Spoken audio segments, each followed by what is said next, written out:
So before we get to a next question or next topic, this is the one that I would love to hear from you guys. So Pete, we'll start with you.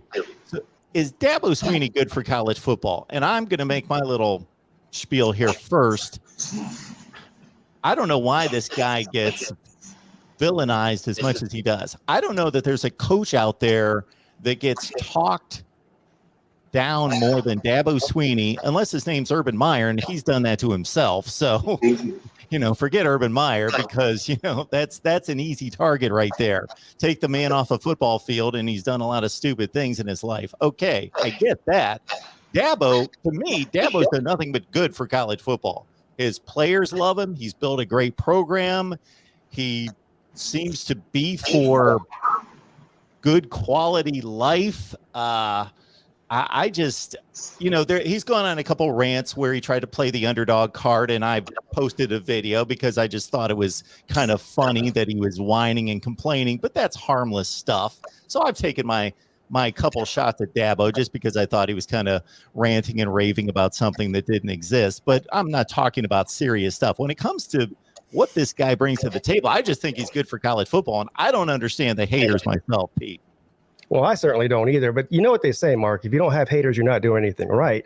And let's face it, a lot of the reason that people don't like Dabo Sweeney is because he's been he's been dominant in college football for the past 10 years. And a lot of these people are fans of other teams, and they don't like him for that reason.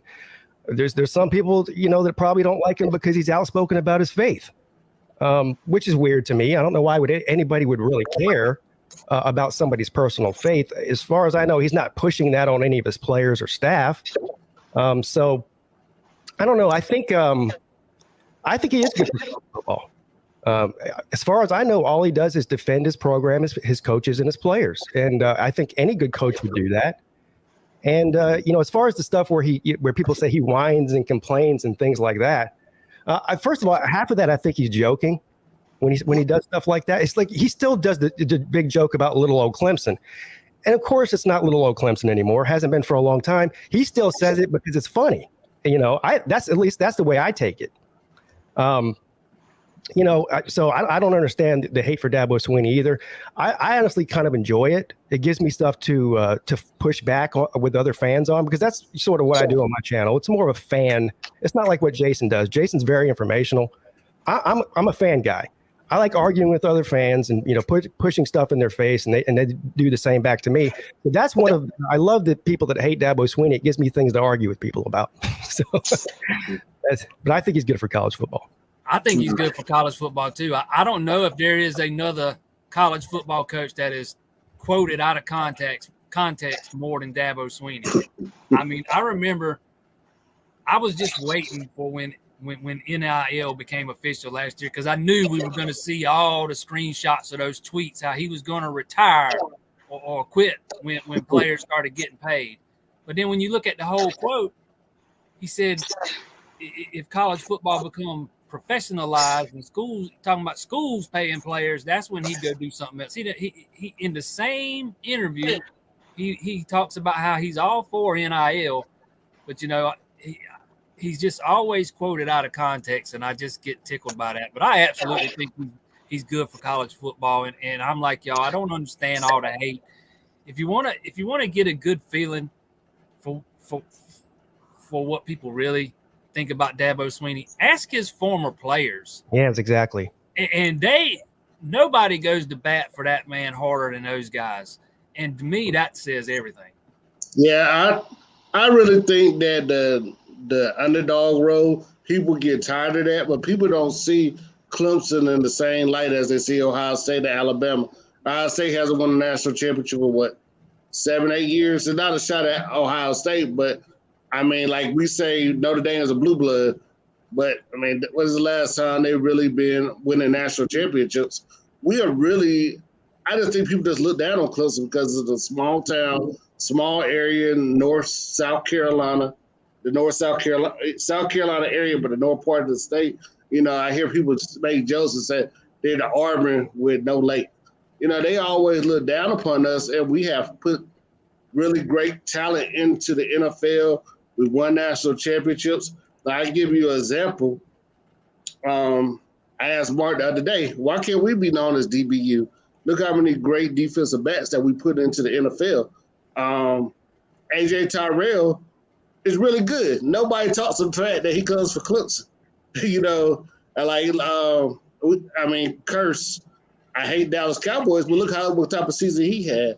And you got a lot of good DBs that came out of Clemson. Dawkins, Darnell Wolford. I mean, we had several good players that came out of Clemson that are DBs, but you hear about LSU, Texas, which I can't think of any good Texas DBs, but you hear them call DBU. I mean, we have a lot of great talent that comes out of there.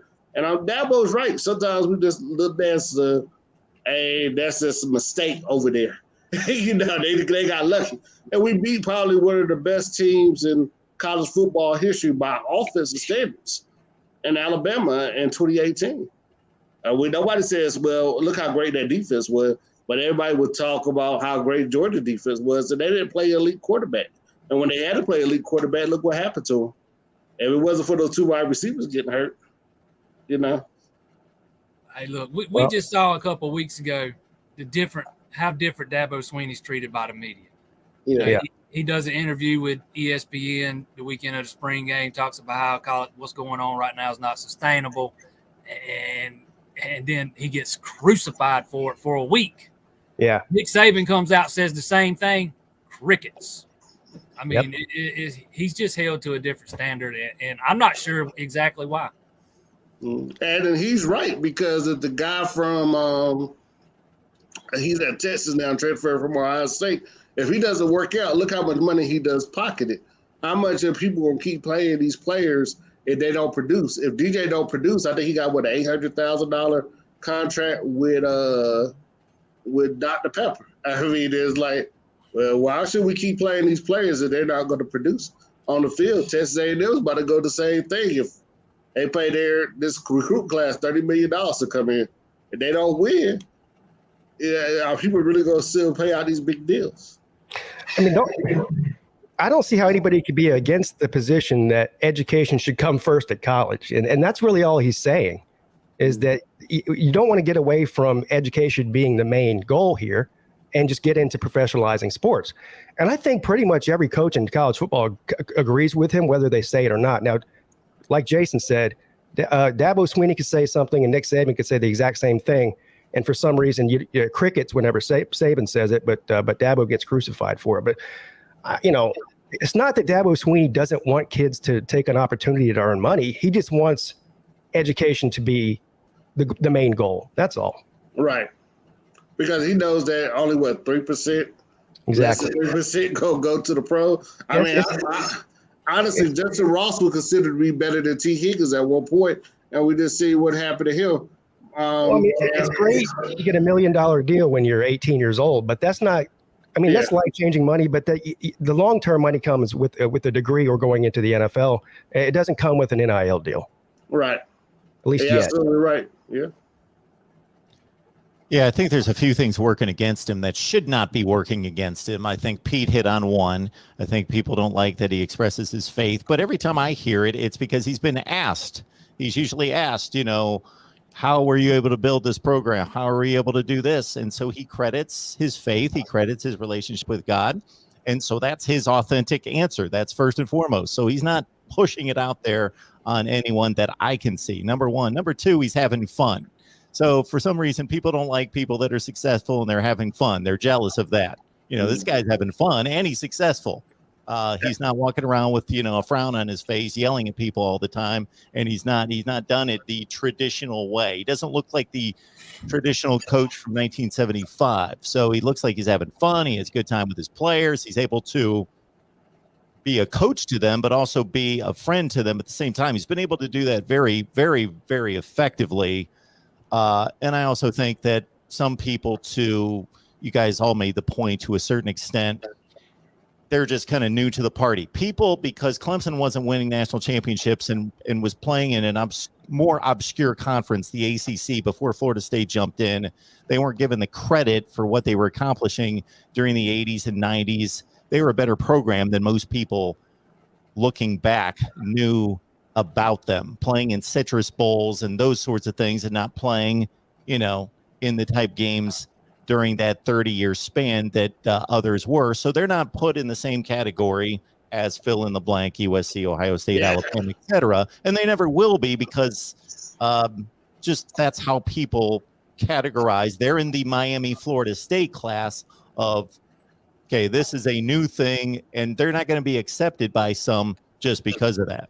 Yeah, and also you got to also look at the fact, like when you talk about Ryan Day, he's a great offensive coordinator before he took the job.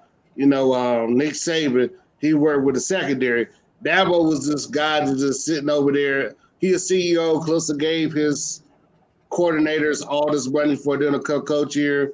Brett Venable, Chad Morrissey, they built the program. He was just there as the head, as a figurehead. They don't look at him as being a great coach like those two guys are, like Ryan Day or the guy out of Oklahoma. He went to East Carolina with. I don't know why I can't remember his name, but he's at USC now. They don't look at him like that. Or Brett Venables. They don't look at Dabo like that because he wasn't a coordinator. He was just a receivers coach who had a great idea, and he did a lot of great recruiting. I think that's what they see.